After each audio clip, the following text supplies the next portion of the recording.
A very good evening, students. Welcome back to the lecture number 4. lecture number 3 of zoology, जिसमें आज हम लोग पढ़ने वाले हैं गैस्ट्रिक HCl सेक्रेशन. ठीक है, हेडिंग डाल देते हैं. आज हम लोग क्या पढ़ने वाले हैं? Gastric HCl secretion. ठीक है, तो इसमें क्या होता है कि जो सेक्रीशन है ना, जो गैस्ट्रिक, देखो गैस्ट्रिक HCl सेक्रीशन का मतलब है जो गैस्ट्रिक ग्लैंड से हमारा जो HCl स्टमक में सेक्रेट हो रहा है. तो हम आज इसके बारे में ही पढ़ेंगे. मैकेनिज्म एक्चुअली में है बट आप लोगों के एग्जाम्स में पूछा नहीं जाएगा, क्योंकि मैकेनिज्म जैसा है वो थ्योरेटिकल पूछा जा सकता है, MCQs में तो पॉसिबल ही नहीं है कि पूछा जाए, और जो पूछा जाएगा वो आज के टॉपिक में कवर होगा. ठीक है, तो सबसे पहले क्वेश्चन आ जाता है कि गैस्ट्रिक ग्लैंड से HCl कौन रिलीज करता है, कौन सी सेल्स हैं जो रिलीज करती हैं. तो सेल का नाम लिख लेते हैं, इट्स पैराइटल सेल्स जो इसको रिलीज करती हैं. आपको ध्यान होगा कि कल के लेक्चर में हम लोगों ने पढ़ा था कि यहाँ पे कर लेते हैं कि गैस्ट्रिक ग्लैंड जो होता है उसमें कौन कौन सी सेल्स होती है. एक बार मैं बता देती हूँ. उसमें होती है चीफ सेल, दूसरी होती है पैराइटल सेल एंड तीसरी होती है म्यूकस सेल.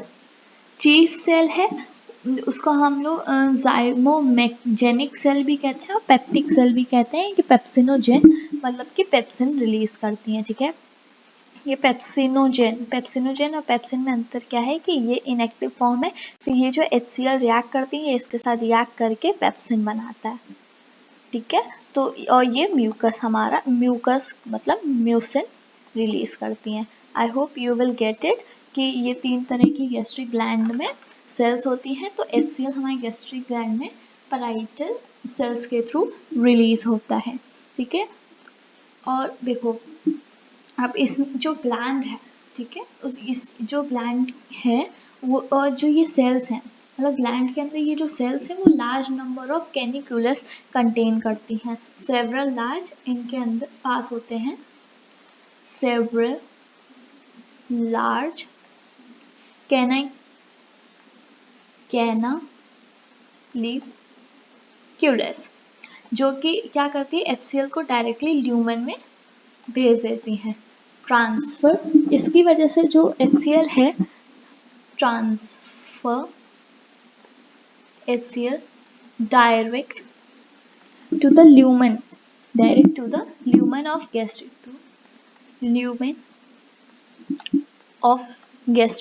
ग्लैंड. ठीक है, जी का मतलब है गैस्ट्रिक ग्लैंड. ओके, तो और ये जो HCl का फॉर्मेशन है, इसका जो मैकेनिज्म है वो बहुत ही कॉम्प्लेक्स है. तो मैकेनिज्म कैसा है? बहुत ही कॉम्प्लेक्स मैकेनिज्म है. मैकेनिज्म हमें पढ़ना नहीं है तो इसलिए हम लोग इसको कवर नहीं करने वाले हैं. तो अब आ जाते हैं कि ये HCl कहाँ बनता है और इसका मैकेनिज्म कैसा होता है. तो इसमें याद करने वाली चीज़ यही है कि पैराइटल सेल में बनता है और ये बहुत ही complex material. For extra info आप ये याद कर सकते हैं. ठीक है, अब दूसरा आ जाता है कि फंक्शंस ऑफ HCl. अब HCl का फंक्शन क्या है? फंक्शन ऑफ HCl, देखो एक फंक्शन तो मैं ऑलरेडी आपको बता दिया है कि ये क्या करता है, पेप्सिनोजेन के साथ रिएक्ट करता है एंड उसको पेप्सिन फॉर्म करता है. ठीक है, ये इनएक्टिव फॉर्म होता है, हाँ, इसको एक्टिव बनाता है. अब मान लो पेप्सिन दिन भर अगर एक्टिव ही रहेगा तो स्टोर्ड प्रोटीन्स जो होंगे हमारे मिनरल्स और न्यूट्रिएंट्स के लिए उसको भी डाइजेस्ट कर देगा, उसको भी ब्रेक डाउन कर देगा, तो सारी एनर्जी एक साथ तो मिल नहीं जाएगी. तो ये इनएक्टिव फॉर्म होता है. जब इसकी रिक्वायरमेंट होती है तब ये HCl के साथ रिएक्ट करके पेप्सिन बनाता है और तभी पेप्सिन उसके साथ रिएक्ट करता है. ठीक है, HCl एक एसिड है तो ये क्या बनाता है, एक एसिडिक मीडियम बनाता है. अगर ये एसिडिक मीडियम बनाता है तो एसिडिक मीडियम में बैक्टीरियाज हैं वो किल हो जाते हैं. तो किल जर्म्स, क्योंकि ये हर टाइप के माइक्रो ऑर्गेनिजम्स को किल कर देता है. ठीक है, अब देखो HCl है तो चीज़ों को जला भी देगा, गला भी देगा. तो ये क्या करता है, सॉफ्टन द हार्ड मटेरियल. मान लो आपने कोई सीड खा लिया किसी का जो कि हार्ड है, तो उसको सॉफ्ट करता है, हार्डर मटेरियल। ओके, तो क्या क्या फंक्शन है, पेप्सिनोजेन को पेप्सिन में कन्वर्ट करता है, एसिडिक मीडियम बनाता है, ठीक है, एंड उसके बाद जर्म्स किल करता है, हार्ड मटेरियल को सॉफ्ट करता है, एंड पेट में जब खाना हमारा स्टोर रहता है तो वो सड़ ना जाए, ठीक है। तो प्यूट्रिफिकेशन, इसको इस प्रोसेस को कहते हैं प्यूट्रिफिकेशन, ठीक है, प्रिवेंट प्यूट्रिफिकेशन, प्रिवेंट, ठीक है, प्यूट्रिफिकेशन मतलब खाना सड़ने से बचाता है, ठीक है। ये चीज़ें हो गई। अब यही सिर्फ इसके फीचर्स थे।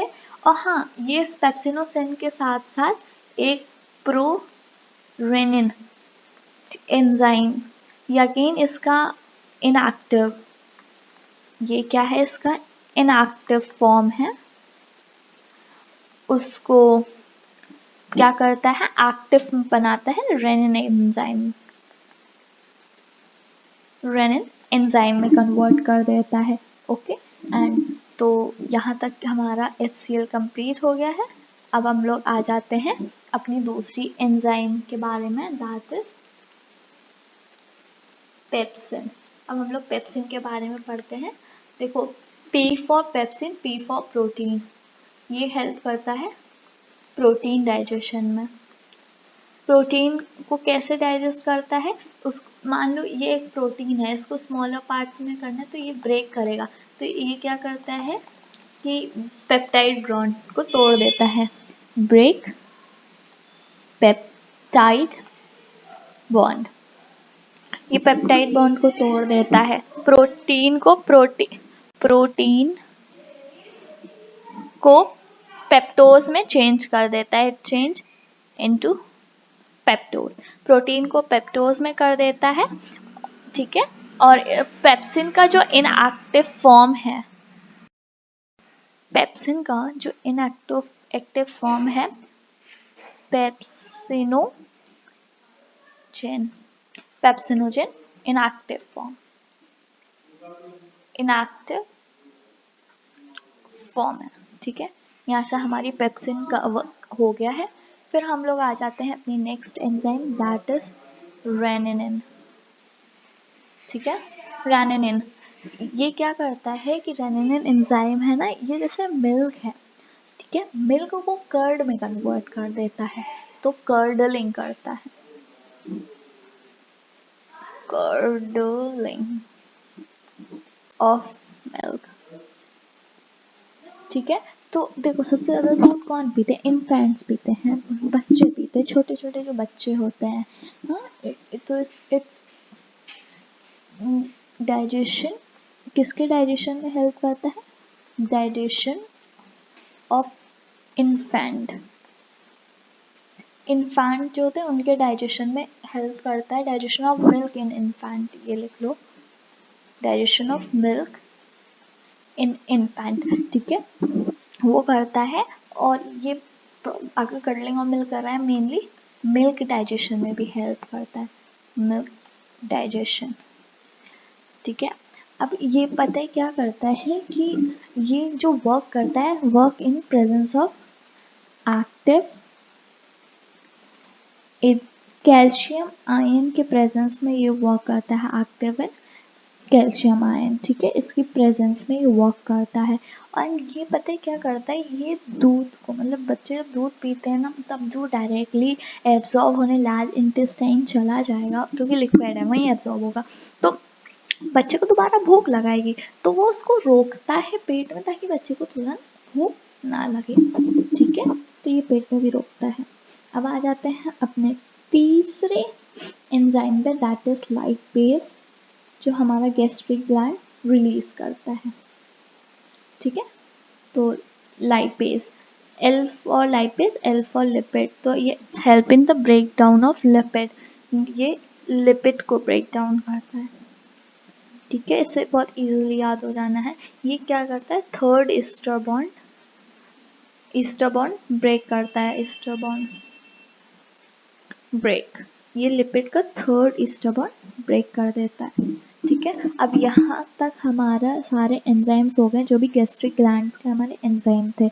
अब ये जो स्टिमुलेशन ऑफ डाइजेशन है वो 3 फेजेस में होता है।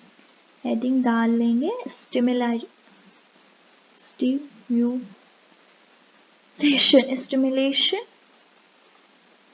Of digestion,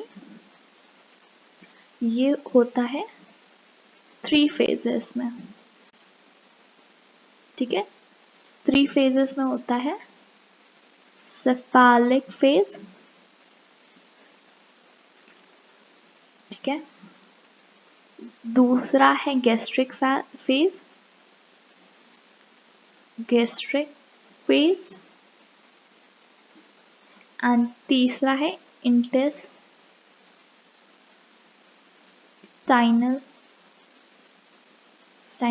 phase. अब देखो सेफेलिक फेज कब होगा? गैस्ट्रिक, ये देखो गैस्ट्रिक फेज कहाँ होगा? गैस्ट्रिक ग्लैंड मतलब स्टमक में। ठीक है, इंटेस्टाइनल तो तुम्हें पता चल रहा है ना, स्मॉल इंटेस्टाइन लार्ज इंटेस्टाइन में होगा। तो सेफेलिक फेज ऑफकोर्स कहाँ होगा? माउथ में। ठीक है, जब हम लोग उसको च्यू कर रहे हैं फूड को, तो ये सारे जो फेस च्यू कर रहे हैं ये तो डाइजेशन वहीं से शुरू हो जाता है ना, तो पहला फेज वहीं से स्टार्ट होता है। हेडिंग डाल लेंगे, दैट इज हमारा सेफेलिक फेज, कि हमारा ये सेफेलिक फेज होता कहाँ पे? स्टार्ट एट माउथ से ही स्टार्ट हो जाता है। च्यूइंग ऑफ फूड,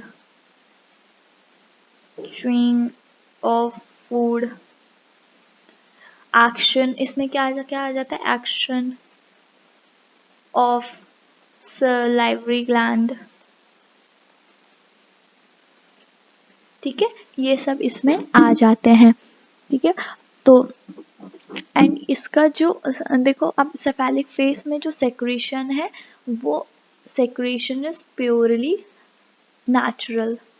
जो भी इस फेज में हमारे जो भी सलाइवरी अमाइलेज जो एंजाइम सलाइवा वगैरह रिलीज होंगे वो मतलब कि नेचुरल है, हमारे हाथ में नहीं है। सेक्रेशन इज नेचुरल, इसका जो मतलब क्या है कि नेचुरल। अब हम लोग खाना के बारे में बात कर रहे हैं तो मुंह में पानी आ रहा है, जलेबियां देख रहे हैं मुंह में पानी आ रहा है, मोमोज देख रहे हैं तो मुंह में पानी आ रहा है, तो ये सब हमारे हाथ में नहीं है। ठीक है, तो ये कब स्टार्ट होता है? जब नेचुरल है, जब हमको कौन से सिग्नल मिलते हैं? न्यूरोजेनिक सिग्नल जब हमको मिलते हैं तब ये वर्क करता है। सिग्नल्स, ठीक है, वर्क करता है। और ये it's controlled by the centre of brain, मतलब सेंटर ऑफ ब्रेन। ठीक है, controlled by brain,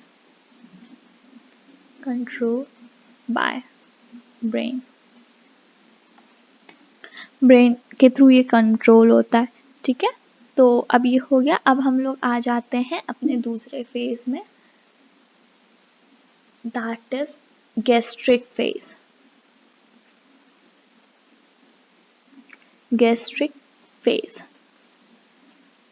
gastric phase में आ जाते हैं। देखो गैस्ट्रिक जूसेस को सेक्रेशन है वो कहाँ से स्टार्ट होता है? When food entered stomach. तो गैस्ट्रिक फेज कब स्टार्ट होता है? जब स्टमक में स्टार्ट होता है, व्हेन फूड एंटर्ड।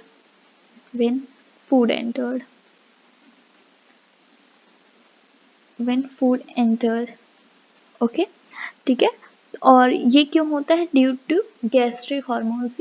अभी गैस्ट्रिक फेज क्यों शुरू हो जाते हैं? क्योंकि इसमें गैस्ट्रिक हार्मोन सेक्रेट होने लगते हैं।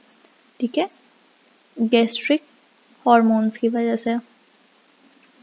अब ये जो गैस्ट्रिक हार्मोन्स हैं release by G cells, stomach में जी सेल्स प्रेजेंट होती है स्टमक की वॉल में, तब ये स्टार्ट होता है। सेक्रीट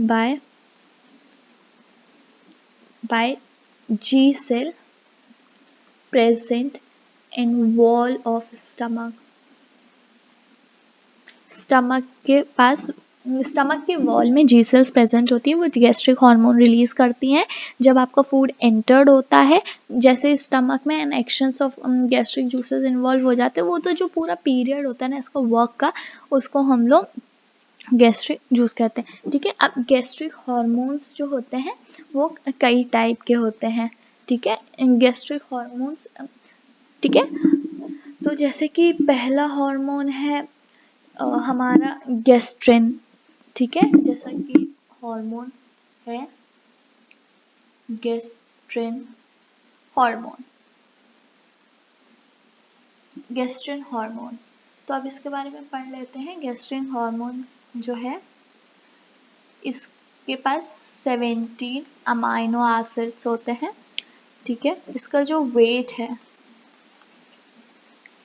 वो 2000 डेल्टन है। ठीक है, 2000 डेल्टन है। और ये जो हार्मोन है, this hormone absorbs in blood stream, ये जो ब्लड होता है ना उससे एब्जॉर्ब हो जाता है, जिसमें भी आरबीसी वगैरह होती है।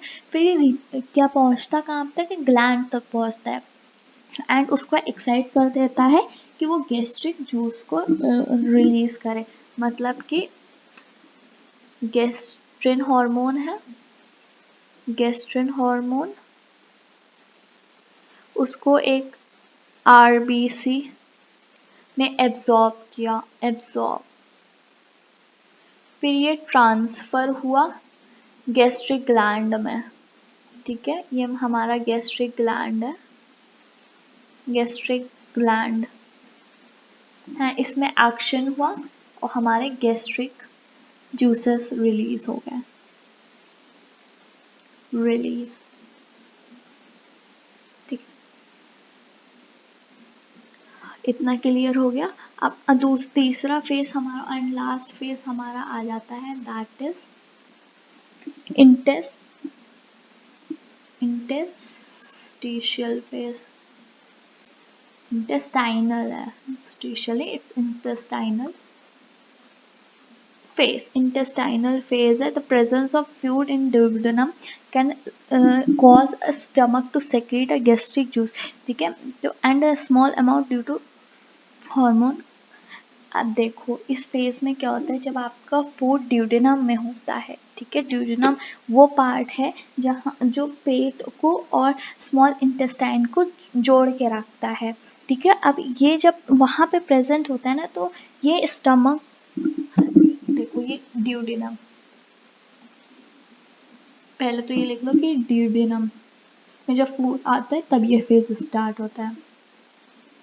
ठीक है, इसमें कुछ नहीं है और इसमें क्या है कि जो क्या कहते हैं small amount of hormones release होते हैं, गैस्ट्रिक जूसेस रिलीज होते हैं। इसमें गैस्ट्रिक जूसेस का इंटरफेयर है, गैस्ट्रिक जूसेस प्लस हॉर्मोन्स।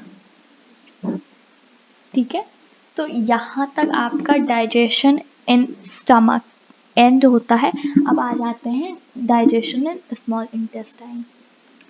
ठीक है, तो ये पूरा खत्म हुआ एंड आ जाते हैं स्मॉल इंटेस्टाइन में। ठीक है, small intestine, small intestine, okay, alright. तो डाइजेशन जो होता है ना स्मॉल इंटेस्टाइन में, वो बेसिक मीडियम में होता है। कौन से मीडियम में होता है, बेसिक और एल्कलाइन। ठीक है, एल्कलाइन मीडियम में होता है। वहीं पे जो हमारा स्टमक में डाइजेशन था वो एसिडिक मीडियम में था। तो यहाँ पे क्या होगा कि फिर ना बेसिक मीडियम में होगा तो बेस वगैरह रिलीज होंगे तो वो न्यूट्रल कर देगा। तो अब हमारे जो इंटेस्टाइन है बॉडी का, उसकी लेंथ है, इंटेस्टाइन की जो लेंथ है वो 8 to 10 मीटर लॉन्ग है। 8 to 10 मीटर कितनी है, 8 to 10 मीटर है। ठीक है, इंटेस्टाइन की बात हो रही है, इसके हमारे दो पार्ट्स हैं, that is small intestine and large intestine. In real small intestine large है, लार्ज इंटेस्टाइन स्मॉल है। लेकिन लार्ज को लार्ज इसलिए कहते हैं क्योंकि उसमें ल्यूमन की जो लेंथ है ना वो बड़ी है एंड इसकी जो लेंथ है that is 5.56 metre long approx. ठीक है, एंड इस जो हमारे इंटेस्टाइन है लार्ज इंटेस्टाइन, इसकी अप्रॉक्स 2.5 मीटर है। ठीक है, अब प्रॉपरली स्मॉल इंटेस्टाइन की बात कर लेते हैं। स्मॉल इंटेस्टाइन, ठीक है, स्मॉल इंटेस्टाइन के 3 पार्ट्स हैं, 3 पार्ट्स। पहला है ड्यूडेनम, ड्यूडेनम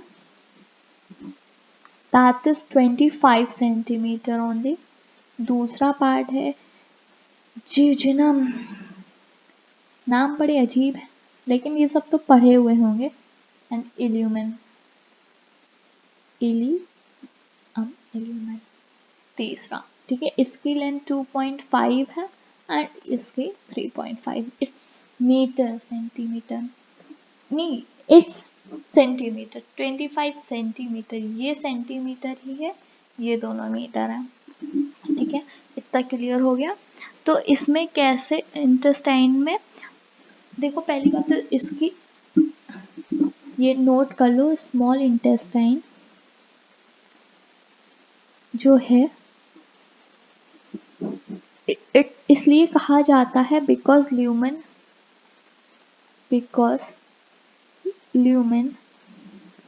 इस ल्यूमेन जो है जिसका डायामीटर, हाँ, वो स्मॉलर है, स्मॉलर देन लार्ज इंटेस्टाइन, ठीक है, इसलिए इसको स्मॉल इंटेस्टाइन कहा जाता है। इतनी सी चीज़ क्लियर हो गई। अब आ जाते हैं हमारे लार्ज इंटेस्टाइन में। इसमें एब्जॉर्प्शन होता है मिनरल्स वगैरह का एंड डाइजेशन वगैरह होता है, ठीक है। अब लार्ज इंटेस्टाइन पे आ जाते हैं। इसमें तो मेनली एब्जॉर्प्शन ऑफ वाटर ही होता है। लार्ज इंटेस्टाइन, लार्ज इंटेस्टाइन में क्या है, इसके भी अब 3 पार्ट्स हैं, 3 पार्ट्स। पहला क्यूकेम, दूसरा कॉलम एंड तीसरा इस रेक्टम। इसकी जो लेंथ है दैट इज 2.5 मीटर, ठीक है। अब आ जाते हैं डाइजेशन इन इंटेस्टाइन में कि अब नेक्स्ट हेडिंग है हमारी डाइजेशन इन इंटेस्टाइन कि हमारे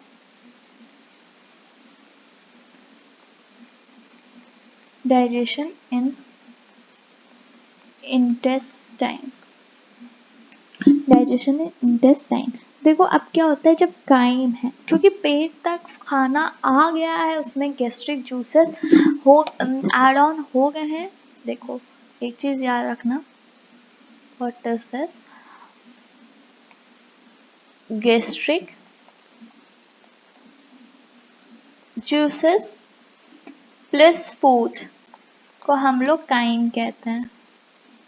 तो अब हम लोग फूड को फूड नहीं कहेंगे, काइम कहेंगे। तो काइम जब ड्यूडेनम में आता है पायलोरिक वॉल्स के थ्रू, ठीक है, पायलोरिक वॉल्स के थ्रू। देखो काइम ड्यूडेनम में आया वाया पायलोरिक वॉल के थ्रू, ठीक है, इसमें आ गया। अब यहाँ पे क्या होता है, बाइल जूस होता है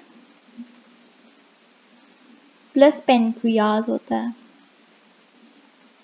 बाइल जूस प्लस पेनक्रियाज होता है, वो मीडियम को एसिडिक, मतलब जो काइम है वो आया हुआ है। गैस्ट्रिक जूसेस में हमारा क्या है, HCl है, पेप्सिन है, लाइपेज है, तो ये एसिडिक होता है, मेनली एसिडिक। तो इसको भी क्या कर बना देता है, एसिडिक। तो अब यहाँ पे ये क्या करते हैं, ये दोनों होते हैं बेसिक। कैसे होते हैं, बेसिक। तो अब ये काइम को कन्वर्ट कर देते हैं प्लस काइम। तो अब यहाँ पे जो काइम है इन सब के साथ दैट इज बेसिक, वो बेसिक हो चुका है। इट्स न्यूट्रल द एसिडिटी, ये दोनों क्या, it neutral the acidity. Of chyme जो एसिडिक था उसको अब हम लोग बेसिक बना देते हैं, ऐसे होता है, ठीक है। एंड यहाँ का जो शिफ्टिंग हो रही है ना ऑफ, जो शिफ्टिंग ऑफ पीएच है वो किसकी वजह से हो रही है, यहाँ पे देखो पीएच शिफ्टिंग हो रही है, शिफ्टिंग एसिडिक मतलब HCl है फ्रॉम 2 to 2.5, तो यहाँ पे बेसिक हो जाता है 8 to 8.5, ठीक है, ऐसे due to bile bile juice plus pancreatic juice की वजह से ही तो हो रही है, तो यहाँ पे ऐसा होता है, ठीक है। तो जब प्रेजेंस, अब देखो HCl की प्रेजेंस तो रहेगी ना, भले वो न्यूट्रल हो गया, तो जब HCl की प्रेजेंस है, प्रोटीन की प्रेजेंस है, कार्बोहाइड्रेट की प्रेजेंस है, वो ड्यूडेनम एंड ज्यूजेनम को मजबूर कर देता है सेवरल हार्मोन्स रिलीज करने के लिए। ये पॉइंट ऐड कर लो, the presence of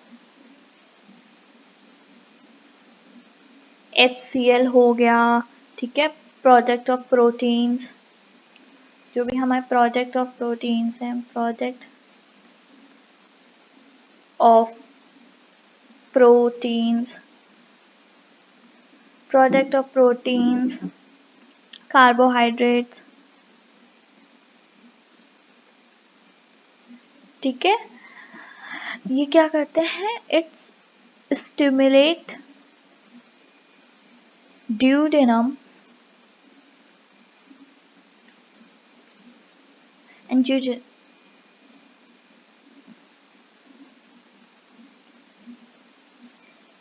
to secrete several hormones। अब ये ढेर सारे हॉर्मोन्स रिलीज करने के लिए उसको फोर्स अप कर देते हैं एक तरह से।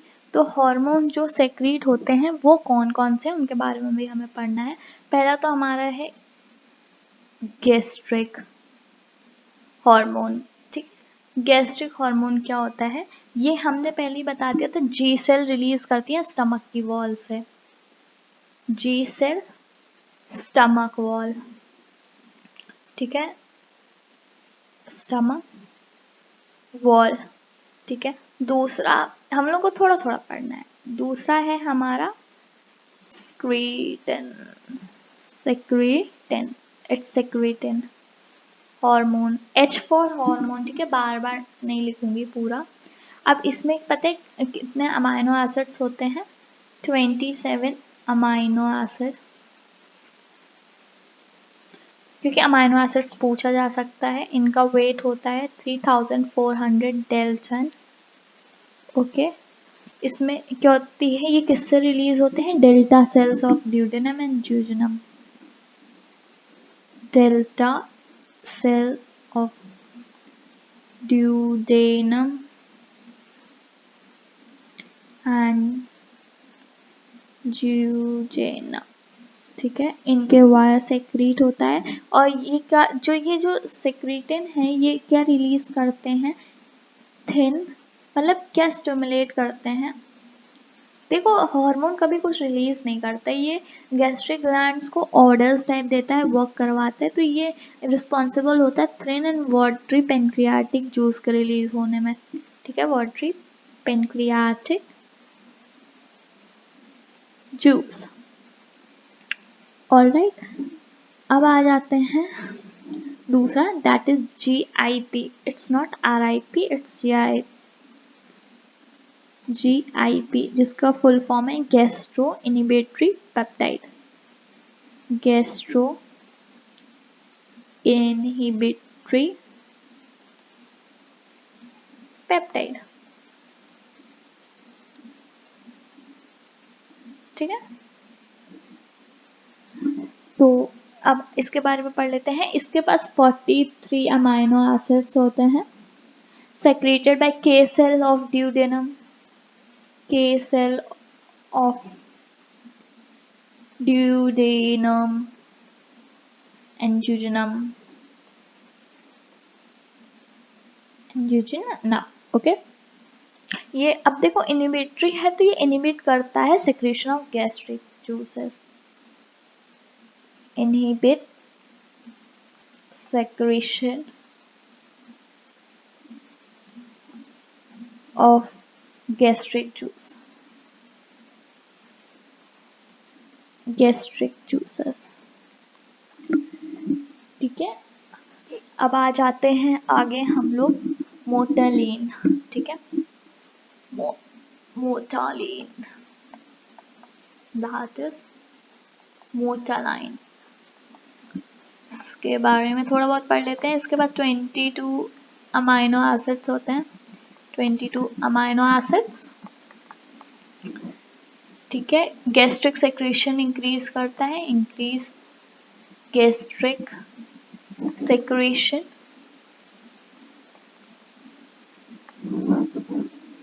ठीक है, एंड और ये क्योंकि देखो सेक्रेशन इंक्रीज कर देगा एंड पेट को खाली करने में emptying of stomach, emptying of stomach के काम आता है। ठीक है, ड्यूडेनम में रिलीज होता है, ड्यूडेनम, ड्यूडेनम म्यूकोसा। ऑलराइट, ठीक है, अब आ जाते हैं सब्सटेंस पी नाम का एक होता है, लास्ट है ये substance P, substance P hormone.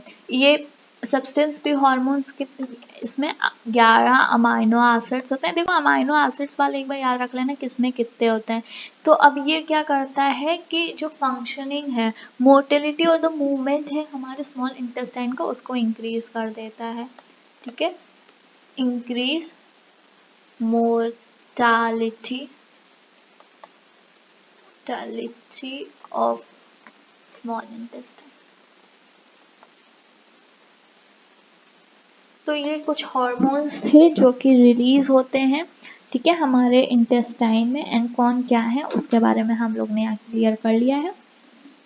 तो आज का लेक्चर थोड़ा छोटा था एंड यहीं तक था, स्मॉल इंटेस्टाइन तक।